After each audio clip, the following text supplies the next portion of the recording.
Fala pessoal, Isaac aqui. Enquanto eu relia Contos Inacabados, me deparei com um trecho que me fez pensar. É quase criminoso que tantos fãs de Senhor dos Anéis, especialmente os que só assistiram aos filmes, não conheçam esse embate. Estou falando do melhor confronto entre Gandalf e Saruman. Na minha opinião, é claro. Mas não se trata de um duelo físico, com cajados, feitiços e raios. Não. É uma troca ácida de provocações na frente dos elfos. Um confronto de inteligências. Um verdadeiro xadrez mental entre magos. Esse trecho é uma verdadeira obra-prima de tensão e ironia escrita por Tolkien. Vamos lá.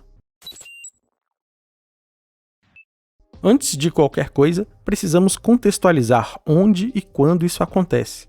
Esse embate acontece durante uma das reuniões do Conselho Branco, em Valfenda, no ano 2851 da Terceira Era. Na trilogia do Hobbit, nós até vemos uma das reuniões do Conselho, mas nos livros elas acontecem diversas vezes. O motivo da briga foi o seguinte: Gandalf havia recebido relatos de diversas fontes sobre uma figura sombria que habitava a fortaleza de Dol Guldur, um necromante com poder para conjurar os mortos. There is something at work beyond the evil of Smaug. Something far more powerful. They speak of a necromancer living in Dol Guldur, a sorcerer who can summon the dead.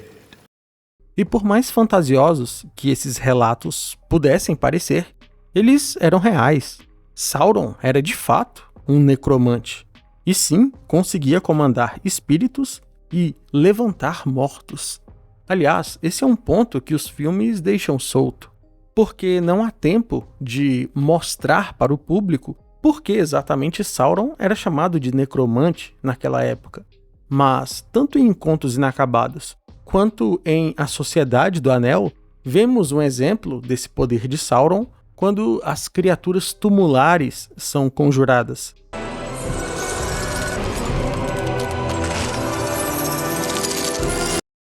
Uma dessas criaturas, inclusive, chegou a capturar os 4 hobbits, Frodo, Sam, Merry, Pippin, e se Tom Bombadil não tivesse aparecido e exorcizado o espectro, eles teriam morrido ali mesmo, antes de sequer encontrar Aragorn em Bree.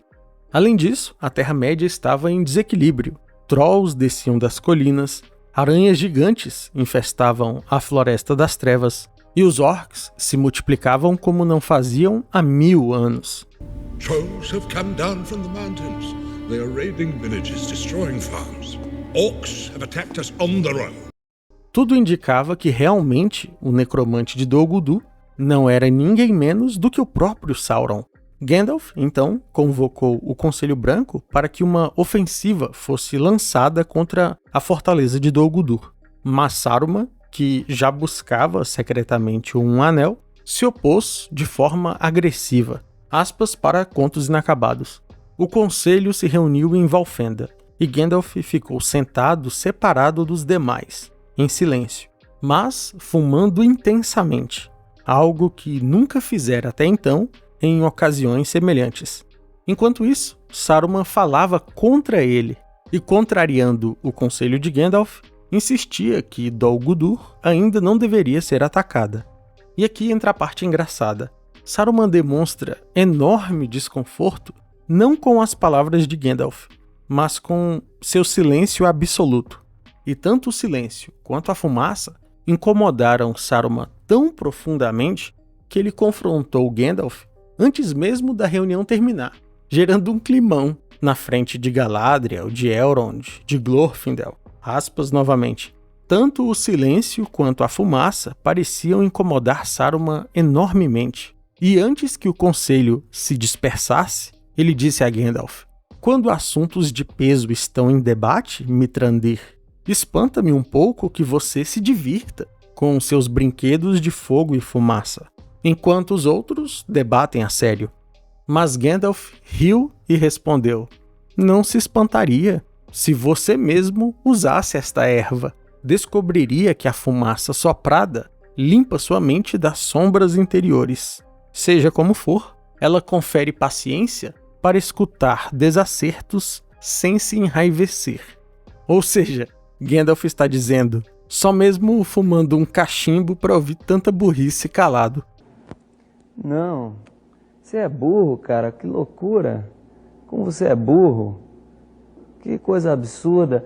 Isso aí que você disse é tudo burrice. Saruman é pego desprevenido pela resposta e ficou até um pouco surpreso. Então, rebate. Está brincando, senhor Mithrandir, como sempre faz. Sei muito bem que se tornou um curioso explorador de coisas pequenas. Plantinhas, criaturas selvagens e gente sem importância.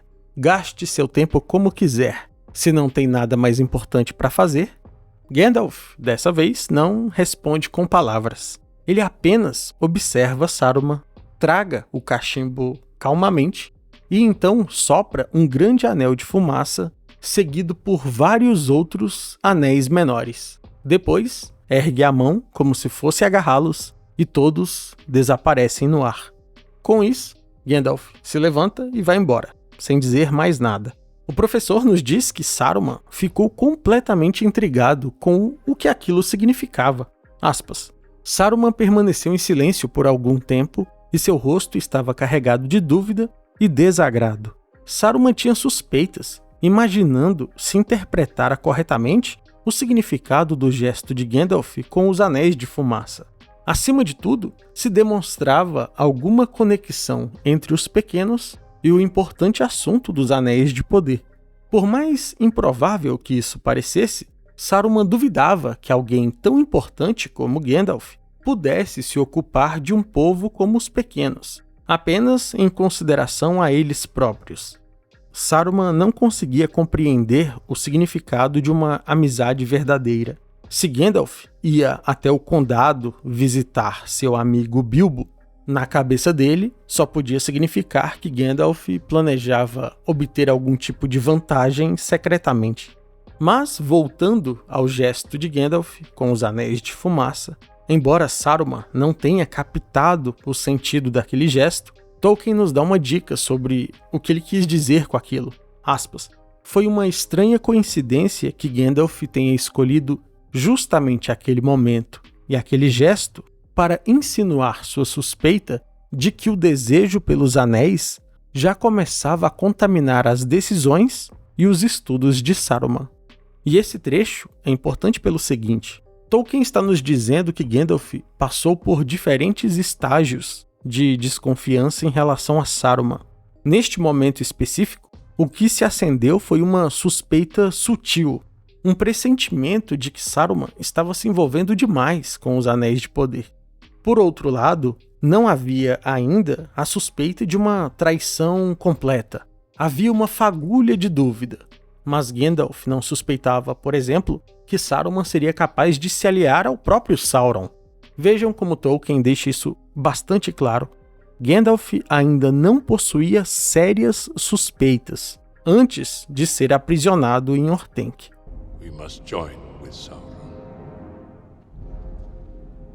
Tell me, friend, when did Saruman the Wise abandon reason for madness? Em resumo, naquele conselho, Gandalf ainda estava tentando compreender o seu colega Istari, mas com aquela baforada em forma de anéis, ele fez questão de deixar claro que ele estava prestando atenção. Um salve aos novos membros Nível Ilúvatar, Hades Moreira e Laurinha. Muito obrigado pelo apoio ao canal, meus queridos amigos. Tamo junto. E com isso chegamos ao fim de mais um vídeo. Se você gostou, não deixe de se inscrever e deixar um gostei. Um abraço e até o próximo vídeo.